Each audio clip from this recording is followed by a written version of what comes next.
Chapter 2. Wilbur. Fern loved Wilbur more than anything. She loved to stroke him, to feed him, to put him to bed.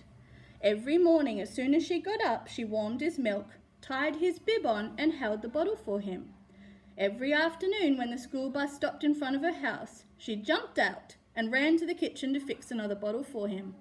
She fed him again at supper time and again just before going to bed. Mrs. Arable gave him a feeding around noontime each day when Fern was away in school. Wilbur loved his milk, and he was never happier than when Fern was warming up a bottle for him. He would stand and gaze up at her with adoring eyes. For the first few days of his life, Wilbur was allowed to live in a box near the stove in the kitchen. Then, when Mrs. Arable complained, he was moved to a bigger box in the woodshed. At 2 weeks of age, he was moved outdoors. It was apple blossom time, and the days were getting warmer. Mr. Arable fixed a small yard, especially for Wilbur, under an apple tree, and gave him a large wooden box full of straw with a doorway cut in it so he could walk in and out as he pleased. "Won't he be cold at night?" asked Fern. "No," said her father. "You watch, see what he does." Carrying a bottle of milk, Fern sat down under the apple tree inside the yard. Wilbur ran to her and she held the bottle for him while he sucked. When he had finished the last drop, he grunted and walked sleepily into the box. Fern peered through the door. Wilbur was poking the straw with his snout. In a short time, he dug a tunnel in the straw.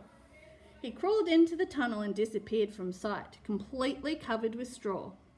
Fern was enchanted.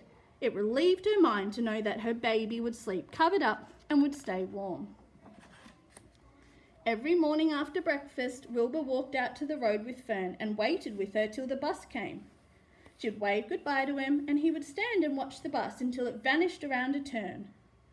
While Fern was in school, Wilbur was shut up inside his yard. But as soon as she got home in the afternoon, she'd take him out and he would follow her around the place. If she went into the house, Wilbur went too. If she went upstairs, Wilbur would wait at the bottom step until she came down again. If she took her doll for a walk in the doll carriage, Wilbur followed along. Sometimes on these journeys, Wilbur would get tired, and Fern would pick him up and put him in the carriage alongside the doll. He liked this, and if he was very tired, he would close his eyes and go to sleep under the doll's blanket. He looked cute when his eyes were closed because his lashes were so long. The doll would close her eyes too, and Fern would wheel the carriage very slowly and smoothly so as not to wake her infants. One warm afternoon, Fern and Avery put on bathing suits and went down to the brook for a swim. Wilbur tagged along at Fern's heels. When she waded into the brook, Wilbur waded in with her. He found the water quite cold, too cold for his liking. So while the children swam and played and splashed water at each other, Wilbur amused himself in the mud along the edge of the brook, where it was warm and moist and delightfully sticky and oozy.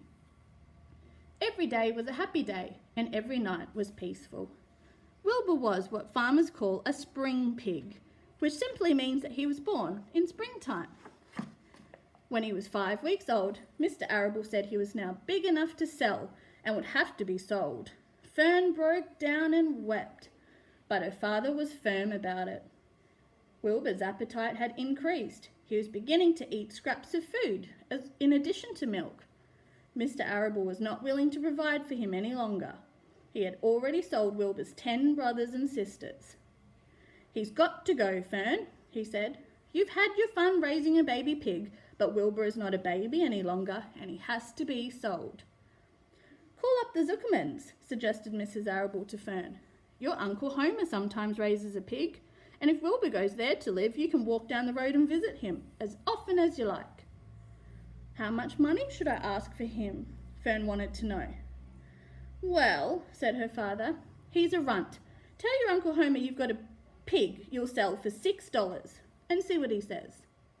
It was soon arranged. Fern phoned and got her Aunt Edith, and her Aunt Edith hollered for Uncle Homer, and Uncle Homer came in from the barn and talked to Fern. When he heard that the price was only $6, he said he'd buy the pig. Next day, Wilbur was taken from his home under the apple tree and went to live in a manure pile in the cellar of Zuckerman's barn.